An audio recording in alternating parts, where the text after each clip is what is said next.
Welcome to Chandru maths. SSC CGL 2024 ரெக்ரூட்மெண்ட்டுக்கான official notification release பண்ணிட்டாங்க. இதுல டோட்டலா 17,727 வேகன்சிஸ் இருக்குது. இந்த ரெக்ரூட்மெண்ட்டுக்கு ஏதாச்சும் ஒரு டிகிரி கம்ப்ளீட் பண்ணிருக்கக்கூடிய மேல் ஃபீமேல் பிடபிள்யூ கேண்டிடேட்ஸ் எல்லாருமே அப்ளை பண்ணலாம். ஏன்னா இதுல வந்து உங்களுக்கு எக்ஸாம் மட்டும்தான், ஒரு சில போஸ்ட்டுக்கு மட்டும்தான் பிசிக்கல் டெஸ்ட் இருக்கும். அது ரொம்ப ஈஸியா தான் இருக்கும். அதாவது ஒரு 8 போஸ்ட்டுக்கு மட்டும்தான், டோட்டலா 34 போஸ்ட் இருக்குது. அந்த 34ல 8க்கு மட்டும்தான் வந்து பிசிக்கல் டெஸ்ட் அந்த மாதிரிலாம் இருக்கும். ஸோ அதுவுமே ரொம்ப நார்மலாக தான் இருக்கும். அந்த 8 போஸ்ட்டை தவிர மற்ற எல்லா போஸ்ட்டுக்குமே எல்லாருமே எலிஜிபிள் தான். ஈவன் பிடபிள்யூ கேண்டிடேட் எல்லாருமே வந்து அப்ளை பண்ணலாம். ஓகே, ஸோ இதுல வரக்கூடிய போஸ்ட் எல்லாமே ரொம்பவே சூப்பரான போஸ்டா இருக்கும். இதுல வரக்கூடிய எல்லா ஜாப்புமே வந்து பாத்தீங்கன்னா ரொம்பவே சூப்பரானது.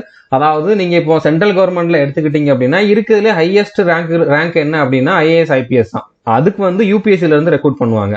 அதுக்கு அடுத்தபடியா ஹையஸ்ட் லெவல்ல டைரக்டா ரெக்ரூட் பண்ணக்கூடிய ஒரு எக்ஸாம் அப்படின்னா சிஜிஎல் தான். ஸோ இதுதான் வந்து சென்ட்ரல் கவர்மெண்ட்ல செகண்ட் ஹையஸ்ட் அப்படிங்கிற மாதிரி நம்ம சொல்லலாம், டைரக்ட் ரெக்ரூட்மெண்ட் பண்ணக்கூடிய போஸ்ட். இதுக்கும் இந்த ஐஏஎஸ் ஐபிஎஸ்க்கும் நடுவில் இருக்கக்கூடிய எல்லா போஸ்ட்டுமே வந்து பாத்தீங்கன்னா இந்த எக்ஸாம் மூலமா செலக்ட் ஆகி ப்ரொமோஷன்ல இருக்கக்கூடிய போஸ்டா தான் இருக்கும். டைரக்டா அதுக்கு வந்து ரெக்ரூட்மெண்ட் இருக்காது. ஸோ அதனால இந்த ரெக்ரூட்மெண்ட் வந்து சென்ட்ரல் கவர்மெண்ட்ல இருக்கிறதுலே வந்து ரொம்பவே முக்கியமான ஒரு ரெக்ரூட்மெண்ட். ஸோ இதுல வந்து காம்படிஷன் கண்டிப்பா அதிகமாக தான் இருக்கும். ஆனா வேகன்சி ரொம்பவே அதிகம், 17,727 அப்படிங்கிறது ரொம்பவே அதிகம். அப்படின்னால நீங்க நல்லா ப்ரிப்பேர் பண்ணீங்க அப்படின்னா இப்ப ஸ்டார்ட் பண்ணா கூட உங்களால வந்து கிளியர் பண்ண முடியும். இதுக்கு நான் ரீசெண்டா தான் 80 டேஸ் ஸ்டடி ஸ்ட்ராட்டஜி கொடுத்துருந்தேன். அதை நீங்க இப்போ ஃபாலோ பண்ண ஆரம்பிச்சா கூட உங்களால வந்து இதுல போஸ்டிங் வாங்க முடியும். ஸோ இந்த சான்ஸை மிஸ் பண்ணிடாதீங்க. இந்த வீடியோல நம்ம இந்த ரெக்ரூட்மெண்ட் பத்தின A to Z இன்ஃபர்மேஷன் தான் பார்க்க போறோம். அதாவது இதுக்கான எலிஜிபிலிட்டி என்ன, செலக்ஷன் ப்ராசஸ் என்ன, அதுக்கப்புறம் இதுக்கான எக்ஸாம் பேட்டர்ன் என்ன, மற்ற கம்ப்ளீட் டீடைல் எல்லாமே பார்க்க போறோம். இந்த நோட்டிபிகேஷன் என்னெல்லாம் கொடுத்துருக்காங்க அதெல்லாம் நம்ம பார்க்க போறோம். ஸோ வீடியோவை ஸ்கிப் பண்ணாம ஃபுல்லா பாருங்க. ஸோ இதுல டோட்டலா வந்து பாத்தீங்கன்னா 35 விதமான போஸ்ட் வந்து இருக்குது. இந்த நோட்டிபிகேஷன்ல 34 கிட்ட கொடுத்திருந்தாங்க. ஸோ அந்த 34 விதமான போஸ்ட் வந்து இருக்குது. அந்த ஒவ்வொரு போஸ்ட்டுமே வந்து பாத்தீங்கன்னா ஒவ்வொரு டிபார்ட்மெண்ட்ல இருக்கும். ஆல்மோஸ்ட் சென்ட்ரல் கவர்மெண்ட்ல இருக்கக்கூடிய மேக்சிமம் எல்லா டிபார்ட்மெண்ட்டுமே இதுல வந்து கவர் ஆகும். இதுல முக்கியமான ஒரு சில போஸ்ட் வந்து கொடுத்துருக்கேன். எல்லா போஸ்ட்டும் என்னென்ன அப்படிங்கிறத பார்க்கலாம். இப்போ income tax inspector, excise inspector, preventive officer, enforcement officer, அடுத்தது பார்த்தீங்கன்னா assistant audit officer, assistant accounts officer, assistant section officer, CBI sub inspector, இந்த மாதிரி ரொம்பவே சூப்பரான போஸ்ட் எல்லாமே இருக்குது. ரொம்பவே அட்ராக்டிவான, நீங்க சொல்றப்பவே வந்து கெத்தா சொல்லிக்கலாம் இந்த டிபார்ட்மெண்ட்ல இந்த ரேங்க்ல இருக்கேன், அந்த மாதிரி போஸ்ட் எல்லாமே இந்த ரெக்ரூட்மெண்ட்ல தான் இருக்குது. ஓகே, ஸோ இந்த போஸ்ட்டை பத்தி நீங்க தெரிஞ்சுக்கணும் அப்படின்னா, அதாவது இந்த பிளேலிஸ்ட்ல வந்து பாத்தீங்கன்னா இந்த சிஜிஎல் மூலமா ரெக்ரூட் பண்ணக்கூடிய ஒரு சில முக்கியமான போஸ்டோட ஜாப் ப்ரொஃபைல் என்ன அப்படிங்கறது வந்து நான் டிஸ்கஸ் பண்ணிருப்பேன். ஓகே, ஸோ இந்த பிளேலிஸ்ட் பார்க்காதவங்க பார்த்துக்கோங்க. கண்டிப்பா இதை பார்த்ததுக்கு அப்புறம் உங்களுக்கு இன்னும் கொஞ்சம் மோட்டிவேஷன் கிடைக்கும். அந்த போஸ்ட்ல என்ன மாதிரி வேலை இருக்கும், எங்கெல்லாம் போஸ்டிங் போடுவாங்க, எவ்வளவு சேலரி இருக்கும், எல்லா டீடைலுமே டிஸ்கஸ் பண்ணிருப்பேன். ஒரு 15 வீடியோ இருக்குது, 15 போஸ்ட்டை பத்தி நம்ம வந்து டிஸ்கஸ் பண்ணிருக்கோம். Okay, so CGL post job profile அப்படிங்கறத அந்த பிளேலிஸ்டோட நேம், டிஸ்கிரிப்ஷன் இதுக்கான லிங்க் கொடுத்துறேன். இதை நீங்க பார்த்து தெரிஞ்சுக்கோங்க. ஓகே, நம்ம சேனல்ல இருந்து இது வரைக்கும் நிறைய பேர் இந்த எக்ஸாமும் கிளியர் பண்ணிருக்காங்க. ஒரு 1000 பேருக்கு மேல மொத்தமாவே வந்து செலக்ட் ஆயிருந்தாலுமே சிஜிஎல்ல இருந்துமே நிறைய பேர் செலக்ட் ஆயிருக்காங்க. ஓகே, கண்டிப்பா அடுத்த வருஷம் நீங்களுமே செலக்ட் ஆகணும் இந்த ரெக்ரூட்மெண்ட்ல அப்படிங்கறத என்னோட ஆசையும். ஓகே, ஸோ இப்போ இதுக்கான இம்பார்ட்டன்ட் டேட்ஸ் என்ன அப்படிங்கறத பார்க்கலாம். இதுக்கான அப்ளிகேஷன் ஆல்ரெடி ஓப்பன் ஆயிருச்சு. எப்படி அப்ளை பண்ணணும் அப்படிங்கக்கூடிய வீடியோ நான் கூடிய சீக்கிரம் கொடுக்குறேன். அதை பார்த்துட்டு நீங்க வந்து அப்ளை பண்ணிக்கோங்க. எப்போ இருந்து எப்போ வரைக்கும் அப்ளை பண்ணலாம் அப்படின்னு பாத்தீங்கன்னா 24/6/2024 இருந்து 24/7/2024 வரைக்கும் அப்ளை பண்ணிக்கலாம். நீங்க ரொம்ப லேட் பண்ணாதீங்க. நான் வீடியோ போடுறேன் எப்படி அப்ளை பண்ணணும் அப்படிங்கக்கூடிய வீடியோ, அதை பார்த்துட்டு எவ்வளவு சீக்கிரம் முடியுமோ அவ்வளவு சீக்கிரம் அப்ளை பண்ணிருங்க. அதாவது ஸ்டார்டிங்ல ஒரு அப்ளிகேஷன் வருதுன்னா ஸ்டார்டிங்ல வெப்சைட் வந்து கொஞ்சம் ஹேங் ஆகும். அதாவது அது வந்து கொஞ்சம் ஒர்க் ஆகாம இருக்கும். அதே மாதிரி கடைசி ஒரு வாரம் வந்து யாராலையும் அப்ளை பண்ணவே முடியாது. அதனால நீங்க எவ்வளவு சீக்கிரம் முடியுமோ அவ்வளவு சீக்கிரம் வந்து அப்ளை பண்ணிருங்க. ஓகே, ஸோ இப்போ நீங்க வந்து அப்ளை பண்றப்ப ஏதாச்சும் மிஸ்டேக் பண்ணிட்டீங்க அப்படின்னா கரெக்ஷன் பண்ணனாலும் பண்ணிக்கலாம். கரெக்ஷன் விண்டோ வந்து 10/8/2024 இருந்து 11/8/2024 வரைக்கும் வந்து ஓப்பன்ல இருக்கும். அந்த டைம்ல வந்து நீங்க கரெக்ஷன் பண்ணிக்கலாம். பட் நீங்க கரெக்ஷன் விண்டோ வரைக்கும் போகாதீங்க. நான் அப்ளை பண்ற வீடியோ போடுறேன், அதை பார்த்துட்டு நீங்க அப்பவே வந்து எந்த மிஸ்டேக்கும் இல்லாம அப்ளை பண்ணிருங்க. ஏன்னா கரெக்ஷன் பண்றதுக்கு எக்ஸ்ட்ரா 200 வந்து பே பண்ற மாதிரி இருக்கும். அதை நீங்க வந்து அவாய்ட் பண்ணிருங்க. இதுக்கான எக்ஸாம் டேட் எக்ஸாக்டா சொல்லல, ஆனா எந்த மந்த் இருக்கும் அப்படிங்கறது வந்து சொல்லியிருக்காங்க. செப்டம்பர் அக்டோபர்ல இருக்கும். இப்ப இருந்து பார்த்தா உங்களுக்கு 70-80 நாளுக்கு மேல டைம் இருக்குது. ஸோ இப்ப இருந்து நீங்க ப்ரிப்பேர் பண்ண ஆரம்பிச்சா கூட உங்களால வந்து இந்த எக்ஸாம் வந்து கிளியர் பண்ண முடியும். ஏன்னா வேகன்சி அதிகம் அப்படிங்கறதுனால டயர் 1ஓட கட் ஆஃப் வந்து கம்மியா தான் இருக்கும். அந்த கட் ஆஃபை கிளியர் பண்ற அளவுக்கு மட்டும் நீங்க ப்ரிப்பேர் பண்ணாலே போதுமானது. டயர் 2 வந்து டிசம்பர்ல இருக்கும் அப்படிங்கிற மாதிரி சொல்லியிருக்காங்க. ஓகே, டேட் வந்து இனிமேல் தான் அனௌன்ஸ் பண்ணுவாங்க. ஸோ இப்போ நான் ஆல்ரெடி இந்த ரெக்ரூட்மெண்ட் பத்தி நிறைய வீடியோஸ் கொடுத்துருக்கேன். ஃபர்ஸ்ட் வந்து நீங்க இந்த வீடியோ பார்க்கல அப்படின்னா பாத்துக்கோங்க. இது வந்து ரீசெண்டா கொடுத்தது தான், இந்த சிஜிஎல் எக்ஸாமுக்கான 80 டே ஸ்ட்ராட்டஜி. அதாவது இந்த 80 நாளுக்குள்ள நீங்க வந்து சிலபஸை எப்படி கம்ப்ளீட் பண்ணலாம் அப்படின்னு சொல்லி ஒவ்வொரு நாளும் நீங்க எந்த மாதிரி டைம் டேபிள் ஃபாலோ பண்ணணும் அப்படிங்கக்கூடிய டைம் டேபிள் கொடுத்துருப்பேன். அடுத்து இதை நீங்க வந்து எப்படி ஓரளவு நல்ல மார்க் எடுத்து கிளியர் பண்ணலாம் அப்படிங்கிறதுக்கான ஸ்ட்ராட்டஜியுமே கொடுத்துருப்பேன். ஸோ இந்த வீடியோ பார்க்காதவங்க பார்த்துக்கோங்க. அடுத்ததான் நீங்க ஃபர்ஸ்ட் டைம் எஸ்எஸ்சி எக்ஸாமுக்கு அப்ளை பண்ண போறீங்க அப்படின்னா ஒன் டைம் ரிஜிஸ்ட்ரேஷன் பண்ணணும். அது எப்படி பண்ணலாம் அப்படிங்கறத இந்த வீடியோல சொல்லியிருப்பேன். அடுத்தது அப்ளை பண்ற வீடியோ நான் கொடுக்குறேன். இதுல வந்து நீங்க ஆன்லைன்ல லைவ் போட்டோ வந்து அப்லோட் பண்ணணும். போட்டோ அப்லோட் பண்றப்போ எதுவும் ப்ராப்ளம் வருது அப்படின்னா அது எப்படி பண்ணலாம் அப்படிங்கிறதுக்கு இந்த வீடியோ பார்த்துக்கோங்க. சிக்னேச்சர் அப்லோட் பண்றப்போ ப்ராப்ளம் வருது அப்படின்னா அதுக்கான சொல்யூஷன் வந்து இந்த வீடியோல இருக்கும். ஸோ இந்த பிளேலிஸ்ட் வந்து நீங்க கண்டிப்பா பாத்துருங்க. எஸ்எஸ்சி சிஜிஎல் 2024 அப்படிங்கறத பிளேலிஸ்டோட நேம். டிஸ்கிரிப்ஷன்ல இதுக்கான லிங்க்கும் நான் கொடுத்துறேன். ஓகே, அடுத்ததா இந்த ரெக்ரூட்மெண்ட் பத்தின கம்ப்ளீட் சிலபஸ், அடுத்ததா வந்து இதுக்கு முன்னால எவ்வளவு கட் ஆஃப் இருந்துச்சு, இப்போ எவ்வளவு கட் ஆஃப் இருக்கலாம், இதை பத்தின 80 டே ஸ்ட்ராட்டஜி, இது எல்லாமே வந்து இந்த ஒரே வீடியோல இருக்கும். அதனால இந்த டீடைல் வந்து நம்ம இந்த வீடியோல அதிகமா டிஸ்கஸ் பண்ண போறது இல்லை. ஆல்ரெடி நான் சொல்லிட்டேன் அப்படின்னால. ஸோ இந்த வீடியோ எல்லாருமே பாத்துருங்க. டிஸ்கிரிப்ஷன்ல இந்த பிளேலிஸ்ட் இருக்குது, மறக்காம இதை வந்து பாத்துருங்க. ஓகே, ஸோ நம்ம இந்த வீடியோல மற்ற டீடைல் எல்லாம் கவர் பண்ணலாம். இதுக்கான சேலரி வந்து பாத்தீங்கன்னா இதுல வந்து வித்தியாசமா ஒரு 34 போஸ்ட் இருக்குது. ஒவ்வொரு போஸ்ட்டுக்கும் ஒவ்வொரு விதமான சேலரி இருக்கும். ஸோ மினிமம் வந்து பாத்தீங்கன்னா 45,000 இருந்து மேக்சிமம் 75,000 வரைக்கும் சேலரி இருக்கு. ஒரு சில போஸ்ட்ல வந்து பாத்தீங்கன்னா இதை விடையும் அதிகமா இருக்குது. ஆனா அது ஒரு போஸ்ட்டுக்கு மட்டும்தான் இருக்கும். அது நீங்க அந்த ஜாப் ப்ரொஃபைல் போட்டிருக்காங்கல்ல அந்த பிளேலிஸ்ட் பாத்தீங்கன்னா உங்களுக்கு புரியும். பட் மேக்சிமம் போஸ்ட்டுக்கு வந்து பாத்தீங்கன்னா 45,000 இருந்து 75,000 வரைக்கும் சேலரி. இதுல நீங்க எந்த போஸ்ட்ல செலக்ட் ஆனாலும் உங்க லைஃப் வந்து செட்டில்டு அப்படிங்கிற மாதிரி சொல்லலாம். ஓகே, இதுக்கப்புறம் உங்களுக்கு வேற ஹையர் போஸ்ட்டுக்கு போறதுக்கான ஆப்பர்ச்சுனிட்டிஸும் அதிகம். இப்போ ஒருவேளை நீங்க இந்த எக்ஸாம்ல கொஞ்சம் லோ கிரேட்ல இருக்கக்கூடிய போஸ்ட்ல செலக்ட் ஆயிட்டீங்க அப்படின்னா கூட அடுத்து உங்களுக்கு கண்டிப்பா டைம் இருக்கும். நீங்க இதுல போற எல்லா போஸ்ட்லயுமே வந்து 8 மணி நேரம் தான் மேக்ஸிமம் ஜாப் இருக்கும். ஸோ அதுக்கப்புறம் உங்களுக்கு டைம் இருக்கும். அந்த டைமை யூட்டிலைஸ் பண்ணி நீங்க படிச்சீங்க அப்படின்னா இதை விட ஹையர் போஸ்ட்டுக்கும் போறதுக்கு டைம் இருக்கும். ஓகே, ஏஜ் லிமிட் என்ன அப்படின்னு பாத்தீங்கன்னா ஏஜ் லிமிட் வந்து 1/8/2024 தான் பாக்குறாங்க. இப்போ நீங்க இதுல ஒவ்வொரு போஸ்டையும் பாத்தீங்க அப்படின்னா இப்போ இதுல வந்து 20ல இருந்து 30 வரைக்கும் கொடுத்துருக்காங்க, 18ல இருந்து 30 வரைக்கும் கொடுத்துருக்காங்க. அதே மாதிரி இங்க வந்து பாத்தீங்கன்னா ஒரு போஸ்ட்டுக்கு மட்டும் 18ல இருந்து 32 வரைக்கும் கொடுத்துருக்காங்க, 18ல இருந்து 27 வரைக்கும் கொடுத்துருக்காங்க. ஸோ இந்த மாதிரி வித்தியாசமா வந்து ஏஜ் லிமிட் இருக்குது. ஆனா மேக்சிமம் போஸ்ட்டுக்கு வந்து 18ல இருந்து 30 அப்படிங்கறத எடுத்துக்கலாம். அதாவது இந்த ரேஞ்சில் உங்களுக்கு ஏஜ் இருக்குது அப்படின்னா நீங்க அப்ளை பண்ணலாம். இப்போ எக்ஸாக்டா டேட் ஆஃப் பர்த் அப்படிங்கிற மாதிரி பாத்தீங்கன்னா யூஆர் இடபிள்யூஎஸ் கேட்டகரியில் இருக்கவங்க 2/8/1994 அப்புறம் பிறந்தவங்களாகவும் 1/8/2006 முன்னால பிறந்தவங்களாகவும் இருக்கணும். இந்த 2 டேட்டுக்கு நடுவில் தான் உங்களோட டேட் ஆஃப் பர்த் இருக்குது அப்படின்னா நீங்க வந்து அப்ளை பண்ணலாம். ஓபிசி எஸ்சி எஸ்டி கேண்டிடேட் வந்து ஏஜ் ரிலாக்சேஷன் உண்டு. ஸோ ஏஜ் ரிலாக்சேஷனோட அவங்களுக்கு வந்து என்ன டேட் ஆஃப் பர்த் இருக்கணும் அப்படிங்கிறத நான் இதுல கொடுத்துருக்கேன். நீங்க ஓபிசி கேண்டிடேட்டா இருந்தீங்க அப்படின்னா 2/8/91 அப்புறம் பிறந்தவரா இருக்கணும், 1/8/2006 முன்னால பிறந்தவரா இருக்கணும். ஓகே, ஸோ இந்த மாதிரி இருந்தா நீங்க அப்ளை பண்ணலாம். எஸ்சி எஸ்டி கேண்டிடேட் வந்து 2/8/89 அதாவது 1989 அப்புறம் பிறந்தவங்களா இருக்கணும், 1/8/2006 முன்னால பிறந்தவங்களா இருக்கணும். இந்த மாதிரி உங்களுக்கு டேட் ஆஃப் பர்த் இருக்குது அப்படின்னா நீங்க கண்டிப்பா இதுக்கு வந்து அப்ளை பண்ணலாம். இப்போ ஏஜ் ரிலாக்சேஷனுக்கு தனியா எதுவும் சர்டிபிகேட் கேட்பாங்க அப்படின்னு கேட்டீங்கன்னா அந்த மாதிரி கிடையாது. நீங்க ஓபிசினா ஓபிசி சர்டிபிகேட் தான், எஸ்சி எஸ்டினா எஸ்சி எஸ்டிக்கான அந்த உங்களோட கேஸ்ட் சர்டிபிகேட் தான் இதுக்கு தேவை. தனியா ஏஜ் ரிலாக்சேஷனுக்கு இன்னொரு சர்டிபிகேட் வாங்கணும் அப்படிங்கிற மாதிரி அவசியம் இல்லை. அது மட்டும் இல்லாம நீங்க பிடபிள்யூ கேண்டிடேட்டா இருந்தீங்க அப்படின்னா இதுல என்ன ஏஜ் லிமிட் சொல்லியிருக்கணும். இப்போ 18ல இருந்து 30, 18ல இருந்து 33, 18ல இருந்து 35 அப்படிங்கிற மாதிரி சொல்லியிருக்கோம்ல.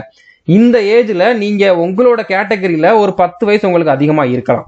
இப்ப ஃபார் எக்ஸாம்பிள் நீங்க ஓபிசி கேண்டிடேட், பிடபிள்யூ கேண்டிடேட் அப்படின்னா அதாவது உங்களுக்கு நீங்க வந்து ஒரு மாற்றுத்திறனாளி அப்படின்னா உங்களுக்கு வந்து 43 வயசு வரைக்கும் இருக்கலாம். ஓகே, இதுல ஒவ்வொரு கேட்டகரியிலையும் என்ன ஏஜ் லிமிட் கொடுத்துருக்கோம் அதுல 10 வயசு அதிகமாகவும் இருக்கலாம். ஓகே, இது பிடபிள்யூ கேண்டிடேட்கான ஒரு பிளஸ் பாயிண்ட். ஓகே, இதை நீங்க வந்து யூஸ் பண்ணிக்கோங்க.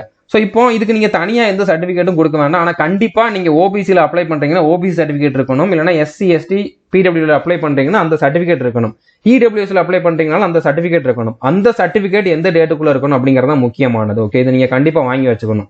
ஓகே, இதுக்கான குரூஷியல் டேட் அப்படின்னு பாத்தீங்கன்னா 24/7/2024 இந்த டேட்டுக்கு முன்னால இருக்கணும் அப்படிங்கிற மாதிரி சொல்லியிருக்காங்க. இப்போ நீங்க ஓபிசி கேண்டிடேட் அப்படின்னா 25/7/2001 அப்புறம் இல்லைன்னா 24/7/2004 முன்னால இந்த 2 டேட்டுக்கு நடுவில் வாங்கின சர்டிபிகேட் இப்போ உங்க கையில இருக்குது அப்படின்னா உங்களுக்கு இதுவே போதுமானது. நீங்க புதுசா வாங்க வேண்டிய அவசியம் இல்லை. இல்ல உங்ககிட்ட ஓபிசி சர்டிபிகேட்டே இல்லைன்னா இதுக்கு முன்னால வாங்கினதான் இருக்குது அப்படின்னா நீங்க புதுசா அப்ளை பண்ணி வாங்கிருங்க. ஏன்னா 24/7/2024 வரைக்கும் டைம் இருக்குது, இன்னும் ஒரு மாசம் டைம் இருக்குது. அதுக்குள்ள நீங்க அப்ளை பண்ணி வாங்கிடலாம். ஒரு 10-15 நாள்ல சர்டிபிகேட் கிடைச்சிரும். ஆனா இந்த டேட்டுக்கு அப்புறம் தான் வாங்குறீங்க அப்படின்னா அதை வந்து மேக்சிமம் அக்செப்ட் பண்ண மாட்டாங்க. இந்த டேட்டுக்கு முன்னால வாங்கிடணும். அதனாலதான் நான் முன்னாலே உங்களுக்கு இந்த வீடியோல சொல்றேன். அதே மாதிரி நீங்க இடபிள்யூஎஸ் கேண்டிடேட் அப்படின்னா 2024-25 இந்த இப்ப நடந்துகிட்டு இருக்கக்கூடிய இந்த பினான்சியல் இயர்ல நீங்க இடபிள்யூஎஸ் சர்டிபிகேட் வாங்கி வச்சுக்கோங்க. ஓகே, அதே மாதிரி நீங்க எஸ்சி எஸ்டி கேண்டிடேட் அப்படின்னா 24/7/2024 இந்த டேட்டுக்கு முன்னால உங்க லைஃப் டைம்ல நீங்க எப்ப வேணாலும் வாங்கியிருக்கலாம். அந்த சர்டிபிகேட் வந்து அக்செப்ட் பண்ணுவாங்க. அதாவது இந்த லாஸ்ட் டேட் இருக்குதுல, இந்த டேட்டுக்கு முன்னால எப்ப வாங்கியிருந்த சர்டிபிகேட்னாலும் அக்செப்ட் பண்ணுவாங்க. இது நம்ம ஸ்டேட் கவர்மெண்ட்ல கொடுக்கக்கூடிய சர்டிபிகேட் அக்செப்ட் பண்ணுவாங்க. ஓகே, அது போதுமானது. நம்மளுடைய தாலுகா ஆஃபீஸில் கொடுக்கக்கூடிய ஓபிசி சர்டிஃபிகேட் போதுமானது. ஓகே, அங்கே கொடுக்கக்கூடிய இடபிள்யூ சர்டிஃபிகேட் போதுமானது. நம்ம ஸ்டேட்ல கொடுக்கக்கூடிய எஸ்சி எஸ்டி சர்டிஃபிகேட் போதுமானது. நீங்க தனியா இன்னொன்று வாங்கணும்னு அவசியம் கிடையாது. இப்போ நிறைய போஸ்ட் இருக்குது. ஓகே, நீங்க பாஸ்பரண்ட் கூட பார்த்துக்கலாம். நம்ம 1-2 பார்க்கலாம். ஓகே, அதாவது இது எல்லாமே வந்து பாத்தீங்கன்னா அசிஸ்டன்ட் செக்ஷன் ஆஃபீஸர் ஏஎஸ்ஓ அப்படிங்கிற மாதிரி சொல்லுவாங்க. இது என்னென்ன டிபார்ட்மெண்ட்ல இருக்குது அப்படிங்கிறத கொடுத்துருக்காங்க. மேக்ஸிமம் எல்லா மினிஸ்ட்ரியிலுமே இருக்குது. Okay, central secretariat service, intelligence bureau, ministry of railways, ministry of external affairs, அந்த மாதிரி வந்து பாத்தீங்கன்னா நிறைய டிபார்ட்மெண்ட்ல இருக்குது. ஓகே, அதே மாதிரி இன்கம் டாக்ஸ் இன்ஸ்பெக்டருக்கான போஸ்ட், அடுத்ததா வந்து பாத்தீங்கன்னா exercise inspector, preventive officer, inspector examiner, assistant enforcement officer, sub inspector, CBI sub inspector, அடுத்ததா இன்ஸ்பெக்டர். இது வந்து பாத்தீங்கன்னா டிபார்ட்மெண்ட் ஆஃப் போஸ்ட், அதாவது போஸ்டல் டிபார்ட்மெண்ட் இருக்குல்ல, அதுல இருக்கக்கூடிய இன்ஸ்பெக்டர் போஸ்ட். அதே மாதிரி சிபிஎன், சென்ட்ரல் பியூரோ ஆஃப் நார்காட்டிக்ஸ்ல இருக்கக்கூடிய இன்ஸ்பெக்டர் போஸ்ட். ஸோ எல்லாமே வந்து பாத்தீங்கன்னா இன்ஸ்பெக்டர், சப் இன்ஸ்பெக்டர், அதுக்கப்புறம் வந்து பாத்தீங்கன்னா அதுக்கு ஈக்குவலா இருக்கக்கூடிய சிவிலியன் போஸ்ட் தான். இப்போ இன்ஸ்பெக்டருங்கிறனால இதுல வந்து மெடிக்கல் டெஸ்ட், பிசிக்கல் டெஸ்ட்லாம் இருக்கும் அப்படிங்கிற மாதிரி நீங்க வந்து எதிர்பார்க்க வேண்டாம். ஒரு சில போஸ்ட்டுக்கு தான் பிசிக்கல் டெஸ்ட் இருக்குது. அது ரொம்ப ஈஸியா தான் இருக்கும். ஓகே, அதை பத்தி நான் தனியா இன்னொரு வீடியோல சொல்றேன். நம்ம சேனலை நீங்க சப்ஸ்கிரைப் பண்ணலாம். சப்ஸ்கிரைப் பண்ணிட்டு பெல் ஐக்கானை மட்டும் கிளிக் பண்ணி வச்சுக்கோங்க. இந்த வீடியோல நான் மேக்ஸிமம் இன்ஃபர்மேஷன் சொல்லிடுவேன். இதுல விட்டு போன இன்ஃபர்மேஷன் எல்லாத்தையுமே நான் அடுத்தடுத்த வீடியோல சொல்லுவேன். ஓகே, அதனால கண்டிப்பா நம்ம சேனலை நீங்க சப்ஸ்கிரைப் பண்ணி வச்சுக்கோங்க.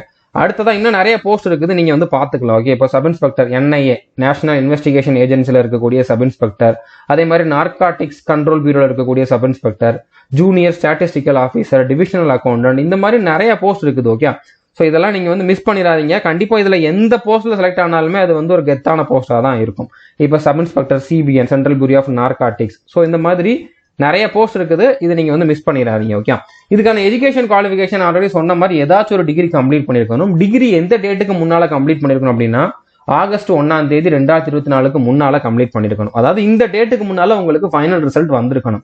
இப்போ நீங்க ஃபைனல் இயர் ஸ்டூடெண்ட், இப்பதான் வந்து எக்ஸாம் எழுதிருக்கீங்க, இன்னும் ரிசல்ட் வரல அப்படின்னா இந்த டேட்டுக்கு முன்னால உங்களுக்கு ரிசல்ட் வந்தா போதுமானது. அடுத்து உங்களுக்கு சர்டிபிகேட் வர்றது அதுக்கப்புறம் வந்தாலும் பிரச்சனை இல்லை. ஆனா ரிசல்ட் வந்து இந்த டேட்டுக்கு முன்னால ரிலீஸ் ஆயிருக்கணும். நீங்க ஃபைனல் இயர் ஸ்டூடெண்டா இருந்தீங்க அப்படின்னா அப்படி வருது அப்படின்னா நீங்களும் அப்ளை பண்ணா நீங்களும் எலிஜிபிள் தான். ஸோ புரிஞ்சிருக்குன்னு நினைக்கிறேன். அடுத்ததா ஒரு சில இந்த ஒரு போஸ்ட்டுக்கு மட்டும், அதாவது junior statistical officer, statistical investigator, இந்த 2 போஸ்ட்டுக்கு மட்டும் கொஞ்சம் வித்தியாசமான குவாலிஃபிகேஷன் கேட்பாங்க. மொத்தம் 34 போஸ்ட். அதுல 32 போஸ்ட்டுக்கு வந்து பாத்தீங்கன்னா ஏதாச்சும் டிகிரி முடிச்சவங்க எலிஜிபிள். நீங்க எந்த டிபார்ட்மெண்ட்ல வேணாலும் டிகிரி முடிச்சிருக்கலாம், நீங்க எலிஜிபிள் தான். பிஏ முடிச்சிருந்தாலும் சரி, பிஇ முடிச்சிருந்தாலும் சரி, எது படிச்சிருந்தாலும் எலிஜிபிள் தான். ஓகே, இந்த 2 போஸ்ட்டுக்கு மட்டும் என்ன குவாலிஃபிகேஷன் அப்படிங்கிறத பார்க்கலாம். First junior statistical officer. இதுக்கு வந்து பாத்தீங்கன்னா ஏதாச்சும் ஒரு டிகிரி முடிச்சிருக்கணும். அடுத்ததா 12th ஸ்டாண்டர்ட்ல மேத்ஸ்ல 60% மேல எடுத்திருக்கணும். இப்படி இல்லை அப்படின்னா இது ஒன்னு இந்த மாதிரி இருக்கணும். இப்படி இருந்தா நீங்க இந்த போஸ்ட்டுக்கும் சேர்த்து அப்ளை பண்ணலாம். இப்படி இல்லைன்னா இன்னொரு எலிஜிபிலிட்டி இதுல கொடுத்துருக்காங்க. நீங்க ஏதாச்சும் ஒரு டிகிரி முடிச்சிருக்கணும். ஆனா அந்த டிகிரியில வந்து பாத்தீங்கன்னா ஸ்டாட்டிஸ்டிக்ஸ் அப்படிங்கக்கூடிய சப்ஜெக்ட் இருக்கணும். அப்படி இருந்துச்சு அப்படின்னா நீங்க வந்து இந்த போஸ்ட்டுக்கு அப்ளை பண்ணலாம். ஓகே, இந்த போஸ்ட்டுக்கு நீங்க இந்த எலிஜிபிலிட்டி இல்லைனாலும் பிரச்சனை இல்லை, இதனால கவலைப்பட வேண்டாம். ஓகே, அடுத்ததா ஸ்டாட்டிஸ்டிக்கல் இன்வெஸ்டிகேட்டர் கிரேட் 2. இந்த போஸ்ட்டுக்கு வந்து பாத்தீங்கன்னா நீங்க டிகிரி முடிச்சிருக்கணும். டிகிரியில வந்து ஸ்டாட்டிஸ்டிக்ஸ் அப்படிங்கக்கூடிய சப்ஜெக்ட் இருந்திருக்கணும். அது எல்லா செமஸ்டர்லயும் இருந்திருக்கணும். 3 வருஷம் படிச்சிருந்தீங்கன்னா 3 வருஷமும் அந்த சப்ஜெக்ட் இருந்திருக்கணும். அந்த மாதிரி படிச்சிருந்தீங்கன்னா இந்த போஸ்ட்டுக்கும் சேர்த்து அப்ளை பண்ணலாம். இந்த 2 போஸ்ட்டுக்கு மட்டும் இந்த எக்ஸ்ட்ரா குவாலிஃபிகேஷன். மற்ற 32 போஸ்ட் இருக்குதுல, மொத்தம் 34ல மற்ற 32 போஸ்ட்டுக்குமே வந்து பாத்தீங்கன்னா ஏதாச்சும் ஒரு டிகிரி முடிச்சவங்க எலிஜிபிள் தான். அதாவது மேக்ஸிமம் வேகன்சிக்கு வந்து பாத்தீங்கன்னா ஏதாச்சும் ஒரு டிகிரி முடிச்சவங்க எலிஜிபிள் தான். இந்த குவாலிஃபிகேஷன் இருந்தா நீங்க இந்த போஸ்ட்டுக்கும் சேர்த்து அப்ளை பண்ணிக்கலாம். அவ்வளவுதான். இது ஒரு எக்ஸ்ட்ரா போஸ்ட் அப்படிங்கிற மாதிரி வச்சுக்கோங்க. ஓகே, இதுக்கான அப்ளிகேஷன் ஃபீஸ் வந்து பாத்தீங்கன்னா நீங்க வந்து SC, ST, ex serviceman, PWD கேண்டிடேட்டா இருந்தீங்கன்னா உங்களுக்கு ஃபீஸ் கிடையாது. உமன் கேண்டிடேட்டா இருந்தீங்கன்னா ஃபீஸ் கிடையாது. ஓகே, மற்றவங்களுக்கு அதாவது ஓபிசி, அடுத்ததா இடபிள்யூஎஸ், அடுத்ததா யூஆர், இந்த 3 கேட்டகரியில் இருக்கக்கூடிய மேல் கேண்டிடேட் மட்டும் 100 ரூபா பே பண்ணா போதும். ஓகே, மற்ற யாருமே வந்து ஃபீஸ் பே பண்ண வேண்டிய அவசியம் இல்லை. அவங்க ஃப்ரீயாவே அப்ளை பண்ணிக்கலாம். இதுக்கான செலக்ஷன் ப்ராசஸ் வந்து 2 டயர் தான். Tier 1, tier 2. ஓகே, 2 டயர் தான். இதுல டாக்குமெண்ட் வெரிஃபிகேஷன் எல்லாமே நீங்க செலக்ட் ஆனதுக்கு அப்புறம் அந்தந்த டிபார்ட்மெண்ட்ல தான் கண்டக்ட் பண்ண போறாங்க. அதே மாதிரி ஒரு சில போஸ்ட்டுக்கு மட்டும்தான் இதுல வந்து பிசிக்கல் டெஸ்ட் இருக்க போகுது. ஓகே, அதுவும் நீங்க செலக்ட் ஆனதுக்கு அப்புறம் தான். ஓகே, ஸோ செலக்ஷனுக்கு வந்து 2 டயர் தான். Tier 1, tier 2. இதுவும் ஒரு எக்ஸாம் தான், இதுவும் எக்ஸாம் தான், ரெண்டுக்கும் ஒரே மாதிரி சிலபஸ் தான் இருக்க போகுது. இந்த எக்ஸாம் கிளியர் பண்ணணும், இந்த இதுக்கு வந்து ஒரு கட் ஆஃப் வைப்பாங்க. இந்த கட் ஆஃபை கிளியர் பண்ணவங்க எல்லாருமே டயர் 2 அட்டன் பண்ணுவீங்க. ஸோ டயர் 2ல நீங்க எவ்வளவு மார்க் எடுக்கிறீங்களோ அதை வச்சு உங்களோட ஃபைனல் செலக்ஷன் இருக்கும். ஓகே, இப்போ டயர் 1க்கான எக்ஸாம் பேட்டர்ன் என்ன அப்படிங்கறத வந்து பார்க்கலாம். இதுல வந்து டோட்டலா 4 செக்ஷன் இருக்குது, அதாவது 4 சப்ஜெக்ட் இருக்குது. English, reasoning, maths, GK. So டோட்டலா ஒவ்வொரு இதுலயுமே வந்து பாத்தீங்கன்னா 25 கொஸ்டின் கேட்பாங்க. 100 கொஸ்டினுக்கு வந்து எக்ஸாம் இருக்கும். 100 கொஸ்டின் அட்டன் பண்றதுக்கு 1 மணி நேரம் டைம் கொடுப்பாங்க. ஒரு கொஸ்டினை கரெக்டா அட்டன் பண்ணீங்க அப்படின்னா 2 மார்க், தப்பா அட்டன் பண்ணீங்க அப்படின்னா 0.5 மார்க் வந்து மைனஸ் ஆகும், நெகட்டிவ் மார்க் உண்டு. ஓகே, ஸோ இந்த சிலபஸை கம்ப்ளீட் பண்றதுக்கான அந்த 80 டே ஸ்ட்ராட்டஜி தான் நான் ஆல்ரெடி ப்ரொவைட் பண்ணியிருக்கேன். ஸோ கண்டிப்பா அதை பார்த்துட்டு நீங்க வந்து இன்னையில இருந்து கூட ஃபாலோ பண்ண ஆரம்பிச்சீங்க அப்படின்னா கன்ஃபார்மா உங்களால வந்து இதுல குவாலிஃபை ஆக முடியும். ஸோ இதுல வந்து பாத்தீங்கன்னா அப்ஜெக்டிவ் டைப் கொஸ்டின்ஸ் தான் இருக்கும். அதாவது ஒரு கொஸ்டின் கேட்டுட்டு அதுல வந்து 4 ஆப்ஷன் கொடுத்துருப்பாங்க. 4 ஆப்ஷன்ல எது அப்படிங்கறத வந்து நீங்க செலக்ட் பண்ற மாதிரி இருக்கும். இது ஆன்லைன்ல தான் நடக்கும். நீங்க ஏதாச்சும் ஒரு எக்ஸாம் சென்டர்ல தான் போய் வந்து எழுதுவீங்க. அங்க கம்ப்யூட்டர்ல தான் வந்து நீங்க அட்டன் பண்ணுவீங்க. அங்க வந்து ஆப்ஷனை செலக்ட் பண்ணா போதுமானது. ஓகே, மல்டிபிள் சாய்ஸ் தான் இருக்கும். இதுல கொஸ்டின் வந்து தமிழ்ல கேட்க மாட்டாங்க, இங்கிலீஷ் இல்லைனா ஹிந்தில தான் இருக்கும். நீங்க இங்கிலீஷ் இருக்கக்கூடிய கொஸ்டின்ஸை மட்டும் அட்டன் பண்ணா போதுமானது. நெகட்டிவ் மார்க் கண்டிப்பா இதுல உண்டு. 0.5 மார்க் வந்து நெகட்டிவ் மார்க், கரெக்டா அட்டன் பண்ணா 2 மார்க். அதனால தெரியாத கொஸ்டினை இதுல நீங்க ஸ்கிப் பண்ணணும். டிஎன்பிஎஸ்சி மாதிரி எல்லாத்தையும் அட்டன் பண்ணீங்க அப்படின்னா கண்டிப்பா நெகட்டிவ் மார்க் உங்களுக்கு அதிகமா போயிடும். இப்போ இதுல வந்து டயர் 1க்கான சிலபஸ் என்ன அப்படிங்கறத நான் ஆல்ரெடி அந்த ஸ்ட்ராட்டஜி வீடியோல டிஸ்கஸ் பண்ணிட்டேன். இப்போதைக்கு உங்களுக்கு என்னன்னு காட்டுறேன். ஓகே, என்னென்ன டாபிக் இருக்குதுன்னு காட்டுறேன். நீங்க அதுல ஒருவேளை பார்க்காம இருந்தா ஸ்கிரீன்ஷாட் மட்டும் எடுத்து வச்சுக்கோங்க.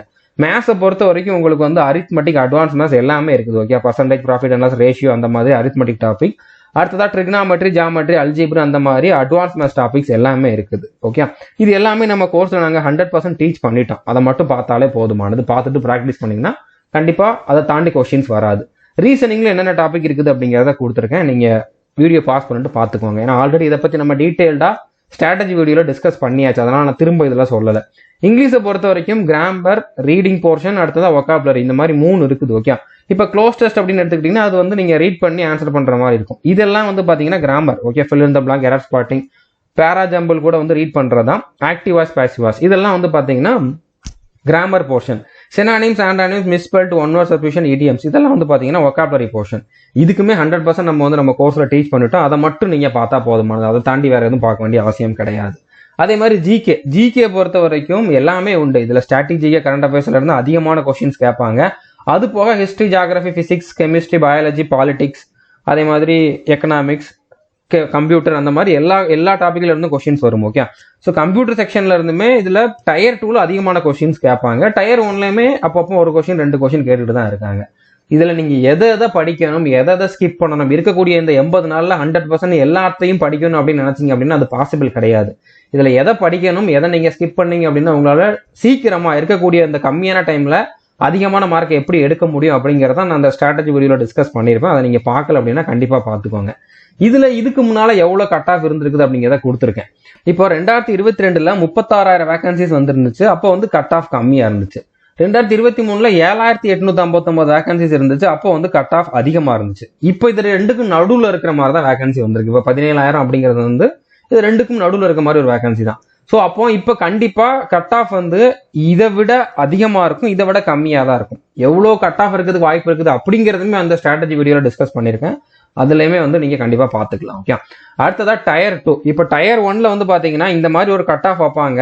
அதாவது இது வந்து அவுட் ஆஃப் 200. ஓகே, 200 மார்க்குக்கு வந்து இந்த கட் ஆஃப் வந்து வச்சிருந்திருக்காங்க. இந்த கட் ஆஃப் கிளியர் பண்ணவங்க எல்லாருமே வந்து பாத்தீங்கன்னா டயர் 2 குவாலிஃபை ஆயிருப்பாங்க. இப்ப டயர் 1க்கான கட் ஆஃப் கிளியர் பண்ணவங்க எல்லாருமே வந்து பாத்தீங்கன்னா 2 மாசத்துக்கு அப்புறம் டயர் 2 அட்டன் பண்ணுவீங்க. மினிமம் 2ல இருந்து 3 மாசம் டைம் இருக்கும். ஸோ அந்த டைம்ல நீங்க இன்னும் கொஞ்சம் ப்ரிப்பேர் பண்ணிக்கலாம். அந்த டைம் நீங்க யூஸ் பண்ணிக்கணும். ஏன்னா சிலபஸ் சேம் தான். டயர் 1க்கும் டயர் 2க்கும் சேம் சிலபஸ் தான். பட் நீங்க அந்த டைமை யூட்டிலைஸ் பண்ணி இன்னும் கொஞ்சம் நல்லா ப்ராக்டிஸ் பண்ணீங்க அப்படின்னா நல்ல மார்க் எடுக்க முடியும். ஓகே, இப்போ டயர் 2க்கான எக்ஸாம் பேட்டர்ன் என்ன அப்படிங்கிறத பார்க்கலாம். இதுல வந்து செஷன் 1, செஷன் 2 அப்படிங்கிற மாதிரி 2 செஷன் இருக்குது. இந்த செக்ஷன் 1, 2, 3 இது 3 சேர்ந்து செஷன் 1. ஓகே, ஒரே தான் நடந்து முடிஞ்சிடும். அடுத்து இது வந்து காலையில் நடக்கும். மத்தியானத்துக்கு மேல வந்து பாத்தீங்கன்னா செஷன் 2 நடக்கும். ஓகே, ஸோ இப்போ செஷன் 1ல 3 செக்ஷன் இருக்குது. அதுல என்னென்ன இருக்குது அப்படிங்கிறத பார்க்கலாம். செக்ஷன் 1ல வந்து பாத்தீங்கன்னா ரீசனிங்ல 30 கொஸ்டின், மேத்ஸ்ல 30 கொஸ்டின், டோட்டலா வந்து 60 கொஸ்டின். ஒரு கொஸ்டினை கரெக்டா அட்டன் பண்ணீங்க அப்படின்னா 3 மார்க், தப்பா அட்டன் பண்ணீங்கன்னா 1 மார்க் மைனஸ் ஆகும். இதுலயும் நெகட்டிவ் மார்க் உண்டு. ஸோ டோட்டலா இதுக்கு மட்டும் 180 மார்க்குக்கு வந்து இருக்கும். 1 மணி நேரம் இதுக்கு டைம் கொடுப்பாங்க இந்த 60 கொஸ்டினுக்கு. அடுத்து இது முடிஞ்ச உடனே கண்டினியூஸா அடுத்த செக்ஷன் வந்து இருக்கும். அடுத்த செக்ஷன் வந்து இது முடிஞ்ச உடனே அப்படியே இருக்கும். ஓகே, ஸோ இதுல வந்து பாத்தீங்கன்னா இங்கிலீஷ்ல இருந்து 45 கொஸ்டின், ஜிகேல இருந்து 25 கொஸ்டின், ஸோ டோட்டலா வந்து 70 கொஸ்டின் கேட்கறாங்களா. இந்த 70 கொஸ்டினுக்குமே இதே தான், ஒரு கொஸ்டினை கரெக்டாக அட்டன் பண்ணா 3 மார்க், தப்பா அட்டன் பண்ணா -1 மார்க் வந்து போகும். ஓகே, இதுக்கு வந்து 210 மார்க் இருக்கும். இதுக்குமே 1 மணி நேரம் டைம் கொடுப்பாங்க. அடுத்ததா இந்த மேத்ஸ், ரீசனிங், ஜிகே, இங்கிலீஷ்க்கு வந்து பாத்தீங்கன்னா நீங்க டயர் 1ல என்ன படிச்சீங்களோ அதே தான், எக்ஸ்ட்ரா ஒரு சில டாபிக் மட்டும்தான் இருக்கும், அதை மட்டும் தான் படிக்க போறீங்க. பட் 95% வந்து சேம் தான், அதே தான் இருக்க போகுது. நீங்க இன்னும் கொஞ்சம் ப்ராக்டிஸ் பண்ணீங்கன்னா உங்களோட ஸ்கோரை வந்து நல்லாவே இன்க்ரீஸ் பண்ணிடலாம். இப்போ அடுத்ததான் வந்து பாத்தீங்கன்னா செக்ஷன் 3, இதுல கம்ப்யூட்டர் நாலேஜ் டெஸ்ட் இருக்கும். ஓகே, அதாவது கம்ப்யூட்டர் கொஸ்டின் வந்து ஒரு 20 கொஸ்டின் வந்து கேட்பாங்க. இதுக்குமே வந்து இதே தான், ஒரு கொஸ்டினை கரெக்டாக அட்டன் பண்ணா 3 மார்க், தப்பா அட்டன் பண்ணா 1 மார்க் மைனஸ் ஆகும். 60 மார்க்கு வந்து எக்ஸாம் இருக்கும். இந்த கொஸ்டின்ஸ் இருக்கும். இதுக்கு 15 நிமிஷம் டைம் கொடுப்பாங்க. இப்போ இதுல வந்து இந்த ஃபர்ஸ்ட் இந்த 4 சப்ஜெக்ட் இருக்குதுல்ல, மேத்ஸ், ரீசனிங், இங்கிலீஷ், ஜிகே, இதுல கேட்கக்கூடிய இந்த 390 மார்க் இருக்குல்ல, இந்த 210 + 180, இந்த 390 மார்க்ல நீங்க எவ்வளவு மார்க் எடுக்கிறீங்க அப்படிங்கறத வச்சுதான் ஃபைனல் செலக்ஷன் இருக்கும். ஓகே, இதுல நீங்க இந்த 60க்கு ஒரு குறிப்பிட்ட மார்க் எடுக்கணும், அதை குவாலிஃபை ஆனா போதுமானது. அதுக்கப்புறம் மத்தியானத்துக்கு மேல என்ன இருக்கும் அப்படின்னு பாத்தீங்கன்னா டைப்பிங் டெஸ்ட் இருக்கும். டைப்பிங் வந்து இதுல நீங்க டைப்பிங் கிளாஸ் போய் கத்துக்கணும் அப்படிங்கிற மாதிரிலாம் அவசியம் இல்லை, ரொம்ப ஈஸியா தான் இருக்கும். வீட்டுல இருந்தே டெய்லி ஒரு 1/2 hour நீங்க ஃப்ரீயாவே கத்துக்கலாம். மொபைல்லையோ இல்லைன்னா லேப்டாப்லயோ கம்ப்யூட்டர்லயோ கத்துக்கலாம். அது எப்படி கத்துக்கலாம் அப்படிங்கிறதுக்கு நான் ஆல்ரெடி வீடியோ போட்டிருக்கேன். ஓகே, இந்த பிளேலிஸ்ட் பாத்துருங்க, SSC டைப்பிங் டெஸ்ட் அப்படிங்கிற மாதிரி கொடுத்துருக்கேன். இதுல வீட்டுல இருந்து நீங்க ஈஸியா வந்து எப்படி கத்துக்கலாம் அப்படிங்கறத வந்து சொல்லியிருப்பேன். நீங்க இதை ஃபாலோ பண்ணாலே போதும். இதை வச்சே உங்களால வந்து இந்த டைப்பிங் டெஸ்ட் வந்து கிளியர் பண்ண முடியும். ஓகே, ஸோ டைப்பிங் டெஸ்ட்ல குவாலிஃபை ஆனா போதுமானது. ஆனா ஃபைனல் செலக்ஷன் இந்த 4 சப்ஜெக்ட்ல இந்த 390 மார்க்குக்கு எவ்வளவு மார்க் எடுக்கிறீங்களோ அதை பொறுத்து தான் இருக்கும். கம்ப்யூட்டர் நாலேஜ்ல நீங்க ஒரு குறிப்பிட்ட மார்க் எடுத்தா போதும், ஒரு கம்மியான மார்க் எடுத்தா போதுமானது. இதுல நீங்க பாஸ் பண்ணா போதுமானது. மற்றபடி இந்த மார்க்கை வந்து கன்சிடர் பண்ண மாட்டாங்க. டயர் 1ல எடுத்த மார்க்கையும் ஃபைனல் செலக்ஷனுக்கு கன்சிடர் பண்ண மாட்டாங்க. ஓகே, இப்போ டயர் 2மே வந்து அப்ஜெக்டிவ் டைப் தான். இது வந்து 3 மார்க் கொடுக்குறாங்க அப்படின்னா நீங்க வந்து பேராகிராஃப் மாதிரி எழுதணும் அப்படிங்கிற மாதிரிலாம் கிடையாது. டயர் 1 எப்படி இருந்துச்சு அதே மாதிரி தான், மேக்ஸிமம் அதே மாதிரி கொஸ்டின்ஸ் தான் இருக்கும். ஆனா 3 மார்க்குன்னு சொல்லி எக்ஸ்ட்ரா கொடுக்குறாங்க, அவ்வளவுதானே தவிர மற்றபடி ரொம்ப கஷ்டமான கொஸ்டினா இருக்கும் அப்படிங்கிற மாதிரியும் கிடையாது. ஓரளவு டைம் டேக்கிங் கொஸ்டின்ஸ் இருக்க தான் செய்யும். பட் இதுவுமே அப்ஜெக்டிவ் டைப் தான், 4 ஆப்ஷன் கொடுத்துட்டு அதுல ஒன்றை சூஸ் பண்ற மாதிரி தான் இருக்கும். இதுலயுமே இங்கிலீஷ், ஹிந்தியில தான் கொஸ்டின்ஸ் இருக்கும். நீங்க இங்கிலீஷ் கொஸ்டின்ஸ் வந்து அட்டன் பண்ணிக்கலாம். இதுலயே நெகட்டிவ் மார்க் உண்டு. கரெக்டா அட்டன் பண்ணா 3 மார்க், தப்பா அட்டன் பண்ணா 1 மார்க் மைனஸ் ஆகும். ஓகே, இப்போ இதுல வந்து நீங்க இந்த ஜூனியர் ஸ்டாட்டிஸ்டிக்கல் ஆஃபீஸர், அடுத்ததான் வந்து பாத்தீங்கன்னா ஸ்டாட்டிஸ்டிக்கல் இன்வெஸ்டிகேட்டர் கிரேட் 2, இந்த போஸ்ட்டுக்கு ஒரு சிலர் தான் எலிஜிபிளா இருப்பீங்க. அப்படி எலிஜிபிளா இருந்து நீங்க இந்த போஸ்ட்டுக்கு சேர்த்து அப்ளை பண்ணிருந்தீங்க அப்படின்னா இதுக்கு மட்டும் தனியா இன்னொரு பேப்பர் உண்டு. ஓகே, அதாவது இந்த போஸ்ட்டுக்கு அப்ளை பண்ணவங்களுக்கு மட்டும்தான், மற்றவங்களுக்கு வந்து இதோட முடிஞ்சிச்சு. ஓகே, இதோட முடிஞ்சிச்சு. ஆனா இந்த 2 போஸ்ட்டுக்கு அப்ளை பண்ணிருந்தீங்கன்னா உங்களுக்கு தனியா இன்னொரு பேப்பர் உண்டு, ஸ்டாட்டிஸ்டிக்ஸ் அப்படிங்கக்கூடிய ஒரு பேப்பர் உண்டு. இதுக்கு வந்து 100 கொஸ்டின் கேட்பாங்க. ஒரு கொஸ்டினுக்கு 2 மார்க், தப்பா அட்டன் பண்ணீங்க அப்படின்னா 0.5 மார்க் மைனஸ் ஆகும். இதுல 200 மார்க் இருக்கும். இந்த 200 மார்க்கு வந்து பாத்தீங்கன்னா 2 மணி நேரம் டைம் கொடுப்பாங்க. இதுலயும் நீங்க வந்து நல்ல மார்க் எடுத்தாதான் இந்த போஸ்ட்டுக்கும் உங்களை செலக்ட் பண்ணுவாங்க. ஓகே, சோ புரிஞ்சிருக்கும்னு நினைக்கிறேன். மற்றபடி நீங்க இதுக்கு எலிஜிபிள் இல்லை, இதுக்கு நீங்க அப்ளை பண்ணல அப்படின்னா பிரச்சனை இல்லை. ஒருவேளை இதுக்கு அப்ளை பண்ணி இதுல மட்டும் நீங்க கம்மியான மார்க் எடுத்திருந்தீங்க அப்படின்னாலும் பிரச்சனை இல்லை, மற்ற போஸ்ட்டுக்கு உங்களை வந்து கன்சிடர் பண்ணுவாங்க. ஓகே, ஸோ இப்போ டயர் 2ல இது வரைக்கும் எவ்வளவு கட் ஆஃப் இருந்திருக்குது அப்படிங்கிறதையும் கொடுத்துருக்கேன். 2022ல அதிகமான வேகன்சி இருந்ததுனால கொஞ்சம் கம்மியான கட் ஆஃப். 2023ல கம்மியான வேகன்சி இருந்தாலும் ரொம்ப அதிகமா போகல. இதோட கம்பேர் பண்ணீங்க அப்படின்னா கொஞ்சம் தான் அதிகமா இருக்கும். ஓகே, ஸோ இந்த வருஷமும் வந்து பாத்தீங்கன்னா இந்த ரேஞ்சில் கட் ஆஃப் இருக்கிறதுக்கு வாய்ப்பு இருக்குது. ஸோ இது டயர் 1 முடிஞ்சதுக்கு அப்புறம் நீங்க டயர் 2க்கு வந்து ஃபோக்கஸ் பண்ணுங்க. ஏன்னா சேம் சிலபஸ் தான். இப்போதைக்கு டயர் 1 மட்டும் கான்சென்ட்ரேட் பண்ணுங்க. இதுக்கான எக்ஸாம் சென்டர் தமிழ்நாட்டில் தான் இருக்கும். டயர் 1, டயர் 2 ரெண்டுமே தமிழ்நாட்டில் இருக்கும். டயர் 1க்கான எக்ஸாம் சென்டர் தான் இதில் கொடுத்துருக்கேன். பாண்டிச்சேரி, சென்னை, கோயம்புத்தூர், மதுரை, சேலம், திருச்சி, திருநெல்வேலி, வேலூர்ல இருக்கும். டயர் 2 வந்து தமிழ்நாட்டில் வந்து சென்னை, மதுரை இந்த மாதிரி 2 இடத்துல இருக்கலாம், இல்லைன்னா சென்னையில மட்டும் கூட இருக்கலாம். எவ்வளவு பேர் இதுல ஷார்ட் லிஸ்டா இருக்காங்க அப்படிங்கிறத பொறுத்து அதை வந்து டிசைட் பண்ணுவாங்க. ஓகே, ஸோ புரிஞ்சிருக்கும்னு நினைக்கிறேன்.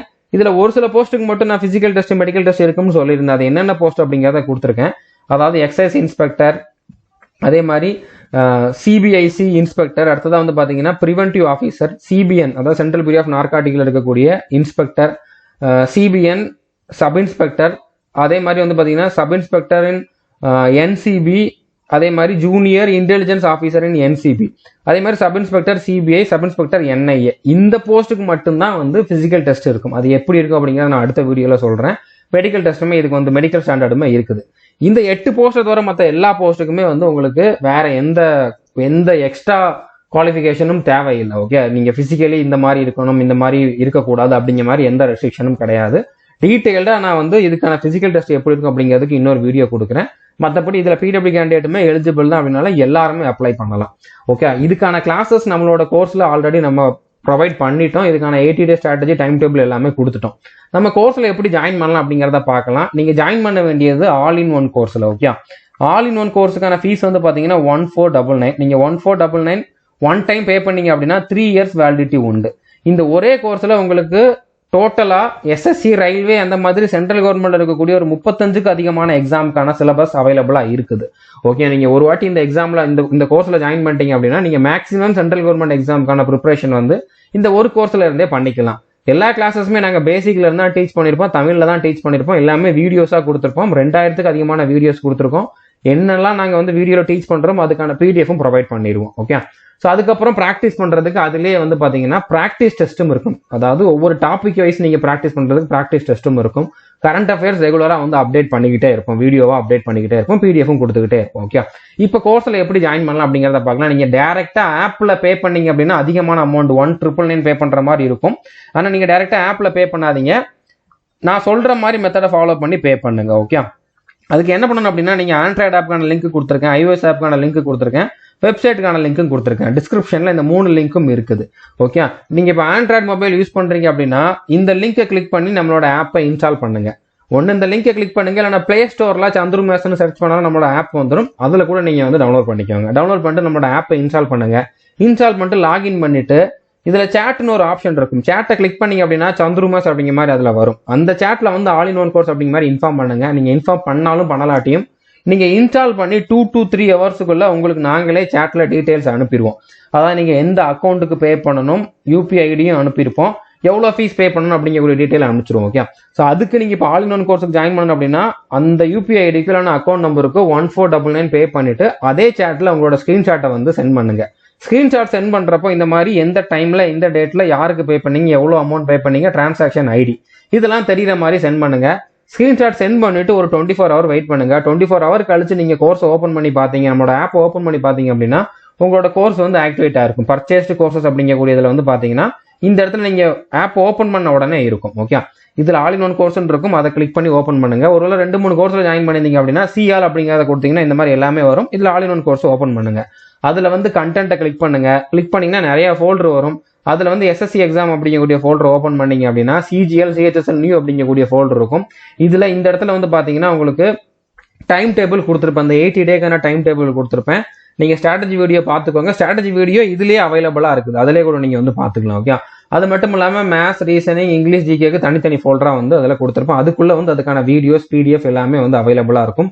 பிடிஎஃப் வந்து உங்களுக்கு சேட்ல கொடுத்துருப்போம். சேட்ல வந்து ஒரு லிங்க் கொடுத்துருப்போம். நீங்க கோர்ஸ்ல ஜாயின் பண்ணீங்களா தான் உங்களுக்கு வந்து இந்த லிங்க் வந்து ப்ரொவைட் பண்ணுவோம். நீங்க கோர்ஸ்ல ஜாயின் பண்ணிட்டு பிடிஎஃப் லிங்க்னு கேளுங்க, நாங்க வந்து சேட்ல ப்ரொவைட் பண்ணிடுவோம். ஓகே, ஸோ இது மட்டும் இல்லாம நம்ம வந்து 2 புக்கு தனியாகவும் கொடுத்துருக்கோம். இது தமிழ் மீடியம் ஸ்டூடெண்ட்டுக்காக தான், தமிழ்ல தான் இந்த புக்கு கொடுத்துருக்கோம். ஒன்னு வந்து ஸ்ட்ராட்டஜிக்கான புக்கு. இதுல டோட்டலா 125 டாபிக் வந்து கவர் ஆகும், 244 பேஜஸ் இருக்கும். இந்த புக்குக்கான பிரைஸ் வந்து பாத்தீங்கன்னா 350. இது நாங்க உங்களுடைய அட்ரஸ்க்கே அனுப்பிச்சு வச்சிருவோம். ஓகே, புக்கா வந்து ஹார்ட் காப்பியா வந்து அனுப்பிச்சு வச்சிருவோம். இதுவும் நீங்க சேட்ல கேளுங்க, உங்களுக்கு வந்து டீடைல்ஸ் அனுப்புவாங்க. 350 பே பண்ணீங்க அப்படின்னா அதுக்கப்புறம் உங்கள்ட்ட அட்ரஸ் எல்லாமே கேட்டு நாங்க வந்து ஒரு 12 டேஸ்க்குள்ள உங்களுக்கு அனுப்பிச்சு வச்சிரும். அது மட்டும் இல்லாம ஜிகேக்கு இன்னொரு புக்கு நாங்க கொடுத்துருக்கோம். ஹிஸ்டரி, பாலிட்டி, ஜியோகிராஃபி, எக்கனாமிக்ஸ் இந்த 4 சப்ஜெக்ட் கவர் ஆகிற மாதிரி இந்த புக்கு வந்து கொடுத்துருக்கோம். ஸோ இந்த புக்கோட பிரைஸ் வந்து பாத்தீங்கன்னா 500. ஸோ இந்த புக்கு வேணும் அப்படின்னா நீங்க வந்து வாங்கிக்கலாம். இது தமிழ்ல தான் இருக்கும். ஓகே, இது ரெண்டுமே தமிழ்ல தான் இருக்கும். ஸோ புரிஞ்சிருக்குன்னு நினைக்கிறேன். இது வரைக்கும் நம்ம சேனலை நீங்க சப்ஸ்கிரைப் பண்ணல அப்படின்னா சப்ஸ்கிரைப் பண்ணிட்டு பெல் ஐக்கனை கிளிக் பண்ணி வச்சுக்கோங்க. இந்த வீடியோ மறக்காம எல்லாரோடையுமே ஷேர் பண்ணுங்க. ஏன்னா இது வந்து ஒரு சூப்பரான ஆப்பர்ச்சுனிட்டி. தமிழ்நாட்டில் இருக்கவங்க கண்டிப்பா நிறைய பேர் இதுல வந்து செலக்ட் ஆகி போகணும். ஸோ அதுக்கு வந்து நீங்க முடிஞ்ச அளவு இந்த வீடியோ எல்லாரோடையுமே ஷேர் பண்ணுங்க. ஸோ இது வந்து அதாவது டிஎன்பிஎஸ்சியே ரொம்ப நாள் படிச்சுட்டு இருக்கிறவங்க, அதுல முடியாதவங்க கண்டிப்பா இந்த பக்கம் வந்தா செலக்ட் ஆகிறதுக்கு வாய்ப்பு இருக்குது. ஓரளவுக்கு வந்து உங்களுக்கு மேத்ஸ், ரீசனிங்லாம் வருது அப்படின்னா கண்டிப்பா இதுல செலக்ட் ஆகிறதுக்கு அதிகமான வாய்ப்பு இருக்குது. அதனால மறக்காம உங்களோட ஃப்ரெண்ட்ஸ் எல்லா டைமே வந்து இதை நீங்க ஷேர் பண்ணிருங்க. All the best. தேங்க்யூ.